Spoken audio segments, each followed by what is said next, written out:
Welcome to another episode of the brand called You, a video and podcast show that brings you leadership lessons, knowledge, experience, and wisdom from hundreds of successful individuals from around the world. Today, I'm privileged to have a very senior journalist, Aekta Kapoor, with me. Aekta, welcome to the show. Thank you, Ashutosh. I'm so happy to be here. Thank you. Aekta is the founder of eShe magazine. She's a lifestyle journalist and a magazine editor. She's worked in print and online media. And Aekta has been a mentor for the Do Schools Industry Disruptor 2020 bootcamp by We Empower Asia, an initiative of UN Women in India and Europe, and also for the Niti Aayog UNDP Investor Consortium for Women Entrepreneurs 2020. Her magazine eShe is hosting an Indo-Pak Peace Summit led by women on 16th and 17th of January, which is 2-3 days from now. It is a virtual summit being mentored by UK peace activists and 3-time Nobel Peace Prize nominee, Sila Elworthy. So before I come to the Indo-Pak Summit, Aekta, tell me, what would you say are 3 key milestones in your career or your life? So for me, the first would be the advent of the internet. And this is something that I really feel very passionately about, that the internet is going to be the tool of women's empowerment in this century. For me, that was the year 2000 or maybe 2001 when the internet came into our homes. That was the time that I was able to move from my existence as a homemaker, and I was able to put my writing out there, and I was able to be noticed. And that's how my writing career and my career in the media actually started. Correct. So for me, that would be the first. The second was that I got my first media job when I was 31 years old. And that was at Marie Claire, India. It was launching in India at that time, and I was part of the launch team. And that really changed everything for me. It was a beautiful experience, traveling the world, being on my own, being independent, interacting with international professionals. So coming from my background, I had been a homemaker for 10 years before that. So for me, that switch to this globe-trotting executive was quite a huge change. Right. And the third, of course, would be launching eShe, which happened 3.5 years ago in July 2017. It's been a exciting and very spiritual journey for me. Wow. Because I challenge myself at every point, and there is a question mark. But as things progress, I think the questions are fewer, and the surrender and the process is becoming faster, and the rate of growth is it's changed now. So that has been a huge step for me. Amazing. Let's talk about your most important project right now, which is the Indo-Pak Peace Summit. Yeah. Tell me about the summit and what are you doing and what do you hope to achieve? So this is yet another, for me, one of those events and that come out of a place of pure surrender. So this idea came up while I was interviewing Dr. Sila Elworthy for my cover, for the January cover. And during the course of the interview, we were talking about Indo-Pak peace, and I was telling her that, why is it so difficult? And she said, that's, you can't expect the governments to do it. It'll be the people, the common people at the grassroots who'll have to take the step and to show their interest in having peace in the first place. Correct. And the women and the youth will have to lead it. You need to have enough motivated people on both sides, young people, to be able to pull this off. So that was how it got triggered, and I was like, all right, let me take this up. And that's why she's also the chief guest at the event. She's giving a talk, and she's also on the cover of January issue. And then it just grew, because when I spoke to a few people, they showed so much interest and they were so excited about the whole possibility. So this is a non-political peace summit where we're going to be brainstorming on different ways to have peaceful relations between the countries, whether it's through literature, cinema. We have a lot of shared culture, arts and crafts and heritage. How can we use these, talking points to start having great conversations and to start being friendly with each other in the first place? I agree. Because as long as we stick to the politics of it, it's going to be a blame game.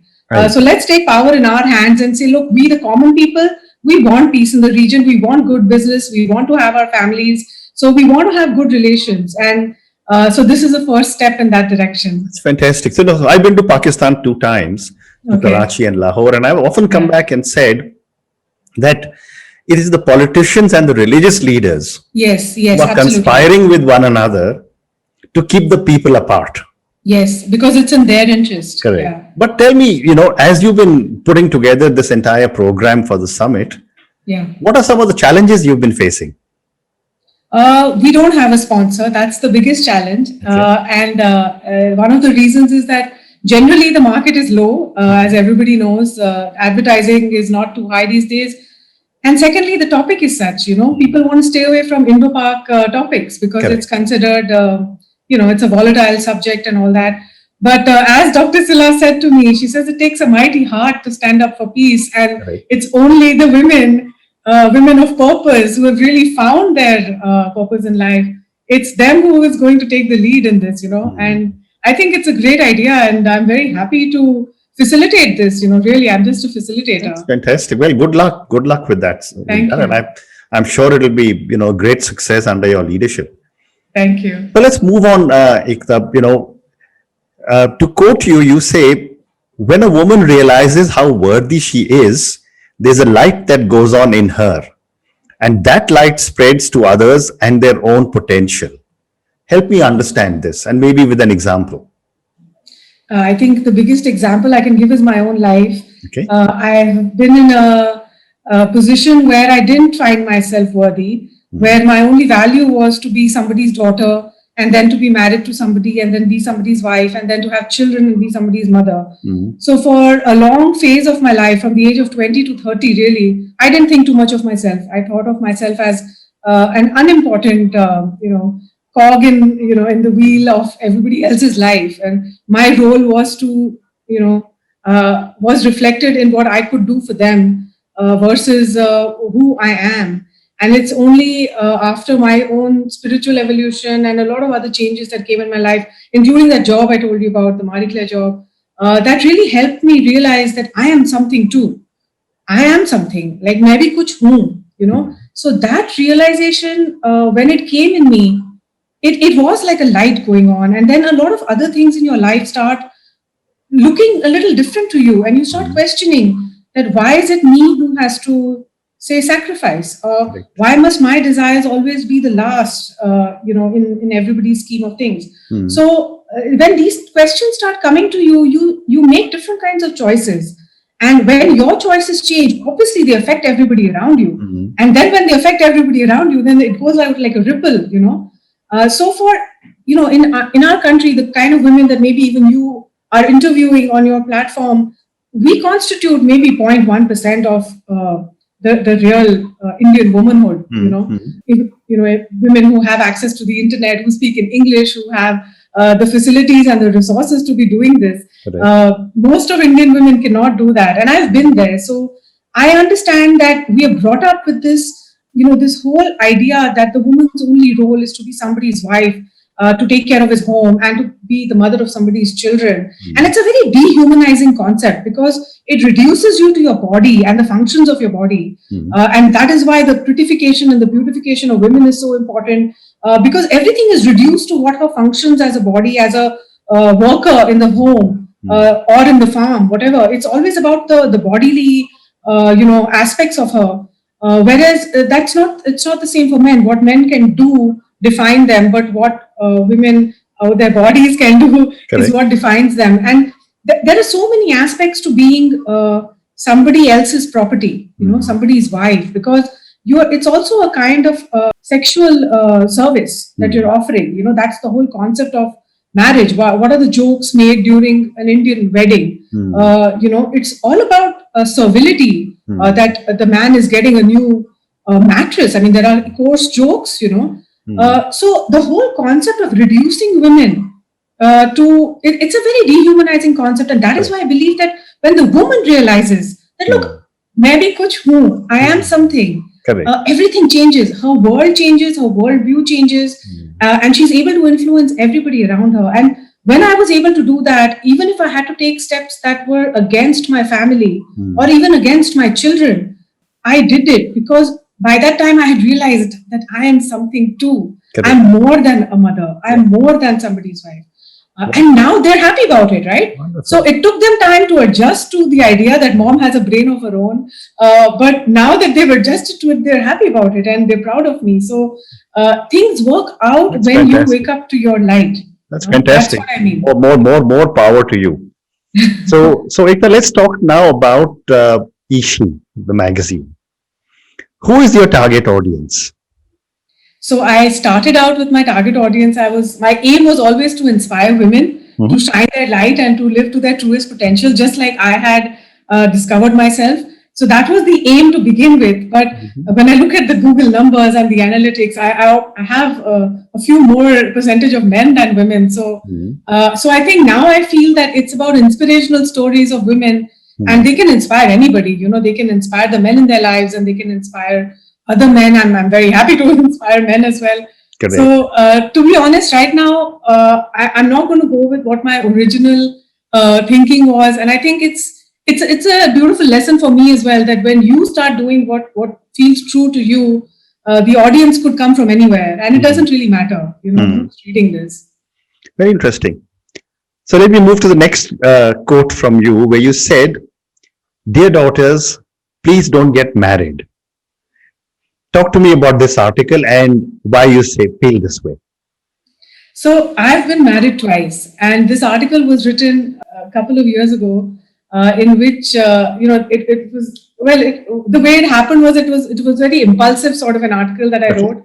But this is something that I really have come to believe, that the institution of marriage, the way it stands in India today, or in India from the time immemorial, is the women, they have their power reduced and they have their responsibilities increased after marriage.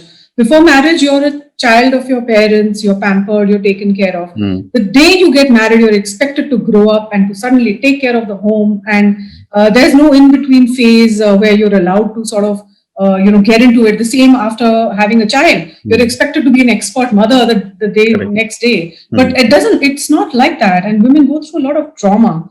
So after a lot of, understanding and interviewing thousands of women who are doing amazing things out there, even without having the support, quote unquote support of a man in their life, I realized that marriage is an unnecessary baggage for anybody, a man or a woman. In the old days, women needed to get married because they needed economic, they were economically dependent on somebody. Correct. But now you don't need that. We have our own way of supporting ourselves. We don't need to be married to somebody to have companionship with somebody. You can have companionship with anybody. It can be a pet even, So if you have a purpose in your life and you're living life, you're doing something that you really want to do, the marriage tag is really unnecessary. And that was the reason why I told my children even then and even now, it's a family joke that, you can have your partners, but come to me about marriage like 15 years later when you're absolutely sure that this is the right person. Because marriage changes everything, it changes the day. You may be together as a girlfriend and a boyfriend for 10, 20 years. The day you get married, things change, it changes the whole equation. So be very, very, very sure that you want to do this, and first be financially independent, first find your own happiness, your own purpose, and then let's talk about marriage. So that was the aim of that article. Correct. And I guess, carrying on from what you just mentioned is another quote from you, which says, "Men can be amazing lovers, wonderful companions, and they're useful for sex. But you don't need to marry them to enjoy them. Claim your freedom, respect, and desires." And I completely agree with that. I mean, you don't need to have marriage to demonstrate commitment. Yes. Your thoughts? I got a lot of flack for this line, and a lot of people quoted it out of context on Twitter and said, how would you feel if a man said this to a woman? And then they call themselves feminists or whatever the comments were. And I didn't answer because it's not my habit to answer because I've said what I need to say. Whether you like it or not, you can just close the page. Sure. But the question that they are saying, that how would I feel if a man said this, that question is coming from a place of privilege. And it's coming from a position that is assuming that men and women are equal. They're not. Absolutely. And when you see it in the context of this article, which I'm trying to empower my daughters or a generation of young women, what I'm trying to tell them is your sexuality is in your hands. Take your sexual power. And all these, for centuries and centuries, women have been the sexual objects of men. So I'm giving them the seed of the idea that, look, you are not an object. You can have your choice as well. You have your agency as well. You can choose your partner. And if it is not satisfying, you can leave that relationship, So I'm trying to give them that sense of power. And so that line has to actually be seen in the context of the article, where I'm telling them to go for financial, emotional, all kinds of independence, including sexual independence. Very and I think, considering that in the rest of the article, I'm actually saying that you don't need men for anything. I think men should be flattered that I'm saying that you at least need them. I agree. I agree with you. I agree. So, let's move to the next, portion of our conversation, which is you as an author. You've written this book called 100 Paths, which you say is a spiritual memoir. Tell me about this book and what led you to write this one. Yeah, so this book is a compilation of my, blog posts that I used to write in a time when I was a single mother. And being a single mother in India itself is an experience, is quite an experience. So I didn't have the time for anything at that time, except for going to work and coming home and then trying to be a mother. It was a huge emotional, moral, spiritual, battle for me on a day-to-day basis, because you're constantly juggling between your children, your career, your home, your parents. So you have all these, pulls on your time, and there's nothing like me time for a single mother, working single mother. So I decided that I was on a spiritual journey. I was seeking God, and I was like, if I can't go to the mountains and meditate and live alone, let me look for God wherever I am. So I started looking for the little things in my day-to-day life, even if it's a fight with my children, even if it's an issue in my office. I would look for the God in it. I would look for the divine inspiration that I'm going to get from this situation. Even if it's a song, a beautiful song I hear on the radio, a little breeze comes to me through the window. So for me, these experiences I started collecting God, wherever I could find, these moments of inspiration and the divine grace, really. And eventually it all compiled, and it became larger and larger. And I took out a few of these posts and made them into the form of a book, so that it's in a chronological order. And then it actually ends at the point where I got into my second marriage, and it's a marriage based on choice and love. So it actually ends on that point. But of course, the journey continues beyond that. Very interesting. Very interesting. And, you say that, you've been strongly influenced by Buddhism. Yeah. Tell me about what has influenced you about Buddhism. So this was in 2004. And you can see Lord Buddha just behind. Yes, absolutely. On my right shoulder. So I was, that's also very significant, by the way. So I was not a very spiritually inclined person through my childhood. I was not much influenced by religion. I was brought up in Dubai. So there was very little, religious or spiritual influence. Of course, whatever we saw our parents do, but they were very secular sort of parents, and they never really forced us in any direction. And I was equally influenced by my Christian friends or my Muslim friends. And so for me, really, I really didn't have a one particular spiritual identity at that point. When I was 30 years old, I got my first job in an office. And a lady in my office realized that I happened to be going through a lot of trouble at home. And she introduced me to Nichiren Buddhism, and she gave me this chant, Namyoho Renge Kyo. And she said, why don't you start chanting? And for me, that was like the first time, like I was telling you, when I had this realization ki main bhi kuch hu. So it was not just in terms of my career, which was also coincidental. It was all happening in the same year. For me, that year was a very significant year in which I realized that I am somebody, So Buddhism became the key at that point for me to understand that there is a soul inside me. There is a life inside me that is not dependent or affected by my relationships that are happening outside me. And this realization led to a lot of changes in the actions that I took, the kind of people I attracted in my life from that point forward. Even that job that I got in Marie Claire, I see it as a kind of a gift from the universe for following my heart. And it actually gave me the courage to leave a toxic marriage. So for me, that Buddhism was how it began, and till today it continues to be what inspires me, because what this path says is that we first work on ourselves, and we look for the revolution inside ourselves, the human revolution, and that's how we spread it to the world outside. So change doesn't happen by asking other people to change. Change happens when you change yourself, and when you take power in your own hands, and when you say, look, I can do it, I can do maybe this much, but let me do this much. Instead of waiting for other people to make changes and for the world to become a better place, you need to become better first. Very interesting. So that was the main realization. Wonderful. So let's move to the last section of our conversation, which is some questions for you personally. I think I have time for 2 questions for you. My first question is that, Aekta, you've done so much, after you started working, as you say, at 30.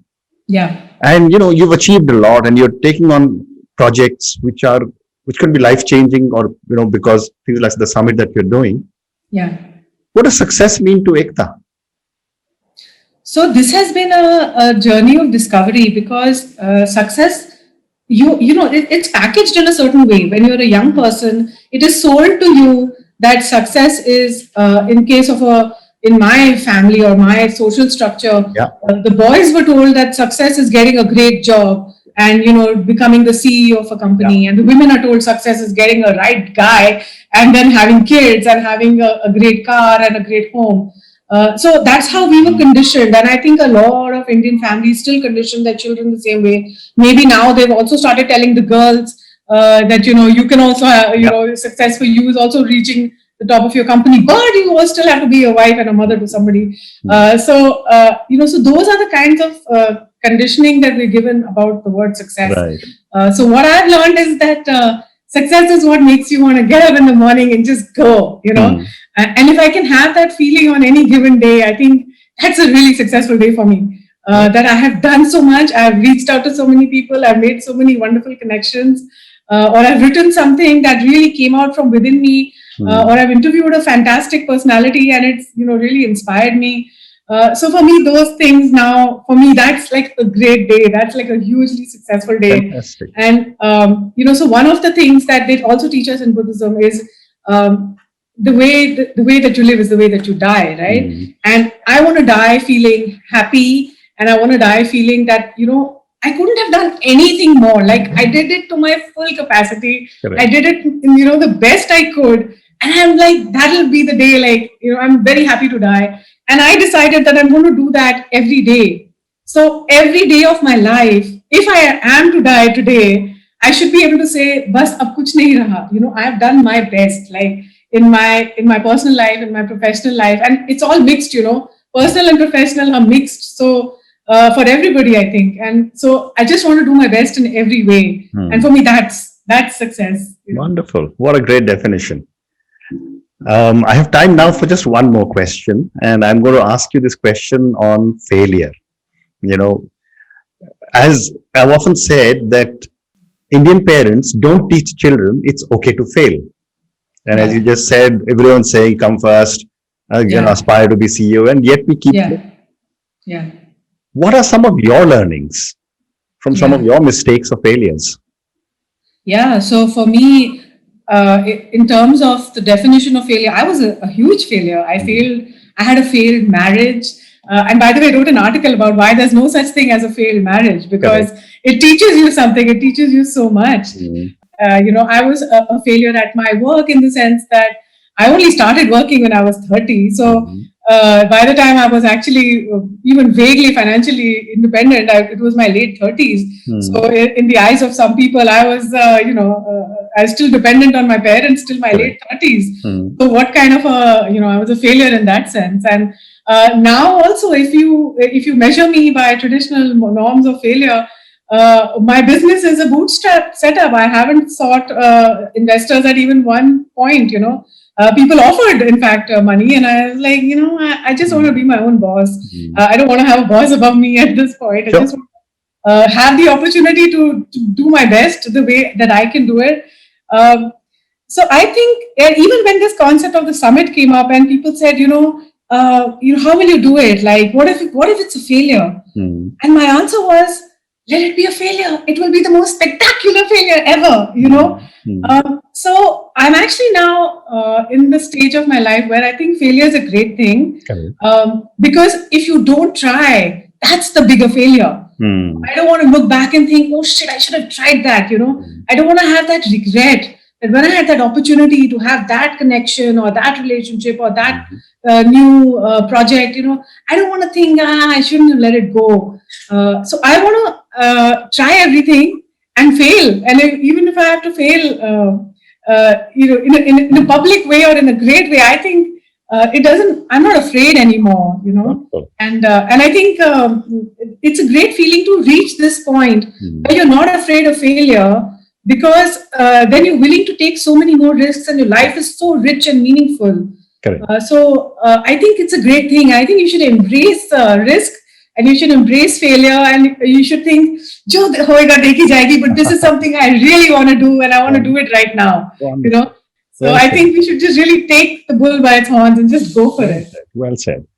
Aekta, thank you so much. It's been such a pleasure speaking to you. I wish you, the Indo-Pak Peace Summit, and everything else that you're doing, lots of success. Thank you so much, Ashutosh, for having me. Thank you.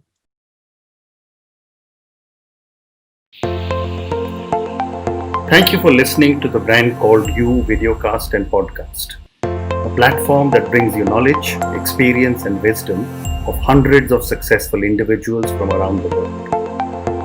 Do visit our website www.tbcy.in to watch and listen to the stories of many more individuals. You can also follow us on YouTube, Facebook, Instagram, and Twitter. Just search for the Brand Called You.